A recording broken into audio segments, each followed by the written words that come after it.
Baik, kembali lagi di Jendela masih bersama Dr. Nur Qodir SPB Kaong dari Rumah Sakit Muhammad Husin Palembang dan masih membahas tentang deteksi dini kanker payudara. Dan untuk pemirsa Jendela di rumah yang ingin berinteraktif langsung, kami masih tunggu telepon Anda di 0711134666. Baik dok, kita lanjutkan kembali ini dok ya. Dok, kalau misalnya ini sudah divonis kanker ini dok, apakah semuanya itu harus melakukan kemoterapi atau mungkin ada pengobatan lain ini dok? Jadi balik lagi seperti yang saya katakan tadi, pemilihan pengobatan kita itu tergantung dari stadium. Jadi kalau stadium awal mungkin pilihannya operasi. Terus kita nilai lagi. Jadi banyak faktor-faktor yang akan kita nilai dalam menentukan pengobatan. Tapi secara global ya mungkin pilihan pertama itu operasi. Operasi ya dok ya. Baik. Dokter, kita ada penelpon, kita angkat dulu dokter ya. Halo, selamat malam. Halo, selamat malam, Pak Adi. Halo, selamat malam. Halo. Iya, selamat malam Bapak Adi. Ya, malam. Ya, silakan Bapak, ada yang ingin ditanyakan? Ya, gini Bu, masalah kanker payudara itu, saya dengar-dengar laki-laki juga bisa kena gitu.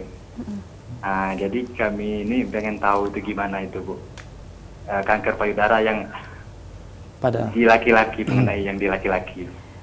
Baik, itu saja Bapak? Itu aja Bu. Baik, terima kasih Pak Adi, salam untuk keluarga di rumah.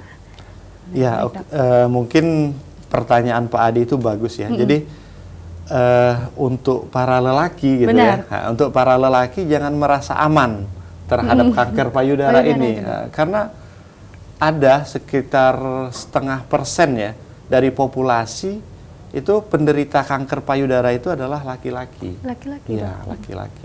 Jadi pertanyaan Pak Adi itu sangat bagus. Apakah cuma wanita? Enggak. Lelaki pun beresiko untuk terkena kanker payudara, tapi jumlahnya sangat sedikit.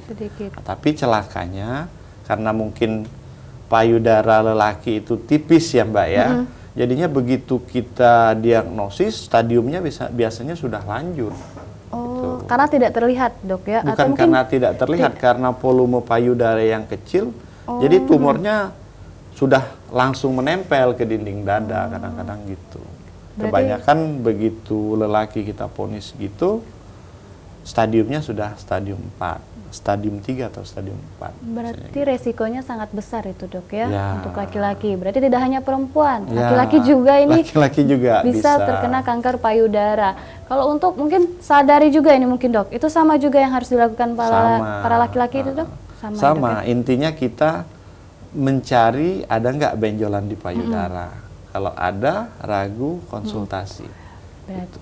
Berarti tidak hanya perempuan, laki-laki juga harus konsultasi ini dok ya? Kalau ada benjolan di payudara. Itu kalau untuk deteksi dininya itu dok? Kapan itu kalau untuk laki-laki mungkin dok? Itu setiap saat kalau laki-laki. Setiap saat itu dok ya? Boleh. Kalau untuk perempuan pada awal menstruasi itu ya dok ya? Hari ke-7 sampai hari ke-9 itu paling tepat waktunya. Paling tepat itu dok ya, baik dok. Berbicara tentang penderita kanker ini dok ya, ada penderita ini dok, mungkin begitu divonis, mungkin awalnya cuma stadium awal ini. Pada saat dia sudah divonis, dia ini pindah mungkin dok, berlari ke alternatif lain. Nah pada saat itu dia kembali lagi nih untuk ke konsultasi ke dokter. Nah itu bagaimana itu dok? Pada saat konsultasi ke dokter dok, dia dinyatakan sudah stadium lanjut lagi dok. Biasanya gitu. Jadi memang fenomena ini sering Mbak, sering kita dapati. Jadi pasien datang dengan benjolan mungkin sebesar telur puyuh, kita ambil contohnya, kita periksa, ternyata divonis ganas, pasiennya biasanya panik mungkin ya Mbak ya. Siapapun divonis seperti itu akan panik, akhirnya lari ke alternatif. Terus biasanya sesudah tumornya membesar, sudah stadium lanjut, baru kembali ke kita. Jadi dari sudut medis kita tidak menganjurkan pada pasien-pasien. Jadi sebaiknya si pasien itu menjalani ya terapi yang kita anjurkan. Karena kenapa? Karena terapi-terapi yang kita berikan di dunia kedokteran sebelum kita berlakukan secara luas, ya, baik itu obat, apakah teknik operasi ataupun yang lain, itu melalui fase-fase penelitian dulu, Mbak. Jadi kalau obat penelitian fase 1, fase 2 sampai fase 4. Fase 1 itu di binatang dulu, di animal model. Aman, baru dicobakan ke manusia dalam jumlah yang sedikit, biasanya para sukarelawan. Terus dalam jumlah yang banyak. Habis itu dievaluasi lagi gimana efek sampingnya, efektivitas. Jadi kita melakukan pengobatan itu berdasarkan standar yang sudah established, standar yang sudah baku. Jadi untuk pengobatan di luar medis, saya tidak menyebutnya alternatif, kita tidak menganjurkan karena secara akademis mungkin itu tidak bisa kita pertanggungjawabkan. Mungkin itu komentar saya, Mbak. Dokter sangat tegas sekali ini, Dok, ya. Iya, Karena Mbak. berbahaya juga ini, Dok, ya. Karena dari awal mungkin sudah dikonsultasi sama dokter, tapi nyatanya dia ke alternatif lain, Ya. akan menimbulkan efek samping, mungkin bahayanya lebih besar itu, Dok, ya. Yang jelas stadiumnya akan meningkat. Jadi kalau misalnya didiagnosis stadiumnya stadium awal, stadium 1, stadium 2, begitu balik lagi ke kita sudah stadium 4, sudah menyebar. Tinggal kita aja yang aduh sayang gitu. Benar. Baik, berarti kalau sudah konsultasi sama dokter, alangkah baiknya diteruskan ya, Dok, ya, agar lebih cepat membaik ini, Dok. Ya, Baik. kita menghimbau begitu untuk pasien-pasien. Iya. Kembali lagi ke pilihan ya, Dok, ya. Kepilihan pasien sih. Yang mau memang. sehat, ayo. Enggak, ya udah gitu, Dok. Baik, Dok. Kalau kita sudah tahu ini, Dok, lebih cepat ini, Dok, ya. Mungkin terkena kanker atau kanker payudara tadi ini, Dok, ya. Kita lebih cepat tahu apakah itu tidak akan naik stadium itu, Dok. Ya, begitu kita tahu diagnosisnya, stadiumnya, kita akan menawarkan pilihan-pilihan terapi ke pasien. Jadi terserah si pasien memilihnya yang mana, tapi sesuai dengan standar baku kita gitu loh, Mbak. Jadi begitu kita vonis, kita tawarkan ke pasien, sebaiknya pasien cepat mengambil pilihan. Bukan kita mendesak di sini, tapi itu demi kebaikan si pasien itu sendiri. Jadi semakin cepat kita melakukan penanganan, tentu prognosis dalam hal ini harapan ke depan itu akan semakin bagus. Baik. Dokter, kita ada penelpon kembali ini, Dok. Oke. Kita angkat dulu ya, Dok, ya. Halo, Oke. selamat malam. Selamat malam. Ya, selamat malam Pak Dede, silakan Bapak. Selamat malam. Selamat malam Pak Dede. Kalau enggak, Nurkodir ya. Iya Pak Dede. Waduh, kawan aku SD Pak Dokter nih. Sudah spesialis Pak S. Selamat Pak S. Alhamdulillah Pak Dede. Nanyo Pak. Iya Pak. Wong rumah nih galak sakit di bawah payudara dengan di bokong sebelah kanan kalau kontaknya nih. Setelah pernah kami cek apa ada batu empedu apa. Oh, batu empedu. Nah, kira-kira langkahnya Pak, tiap malam nak minta kerok terus kalau dia sakit. Itu.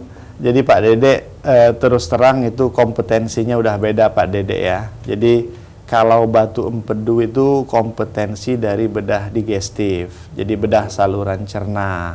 Tapi mungkin saya bisa sedikit memberikan informasi ke Bapak bahwa mungkin kita butuh eksplorasi lebih lanjut, investigasi lebih lanjut.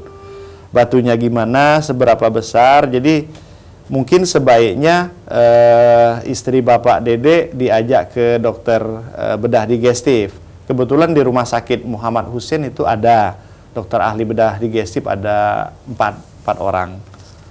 Yang itu apa dokter kayak Pak Alsen itu ya? Ya, jadi di sana ada dokter Alsen, dokter Saruf Singh, dokter Efman, dokter Hafid, semuanya ada dan standby di Rumah Sakit Muhammad Hussein Palembang. Pak Nurkodir. Sama-sama Pak Dede. Selamat malam. Malam Pak. Baik, terima kasih Pak Dede, salam untuk keluarga di rumah. Nah, ini teman SD nih Pak ya, Teman dokter SD, ya. ya. Oke. Udah lama nggak ketemu gitu. Yes. Berbagi informasi ya, Ya. Dok ya. Baik Dok, kembali lagi dengan pertanyaan ini Dok ya. Kalau misalnya ini Dok, kalau ada para pasangan mungkin atau juga keluarga kita ini Dok yang terkena mungkin didiagnosis terkena kanker payudara ini Dok, dan itu bagaimana itu Dok? Apa yang harus kita lakukan itu Dok? Jadi memang support dari keluarga itu sangat dibutuhkan. Jadi begitu seseorang divonis dengan penyakit kanker itu merupakan suatu pukulan yang berat bagi si pasien. Jadi secara psikologis ada fase-fase tertentu dari si pasien begitu dia divonis mengalami kanker payudara. Mungkin fase pertama itu penolakan, terus kedua menyalahkan orang lain, menyalahkan diri sendiri, baru pasrah. Setiap fase yang dialami oleh si pasien itu berbeda-beda, tergantung dari kondisi psikologis dari si pasien.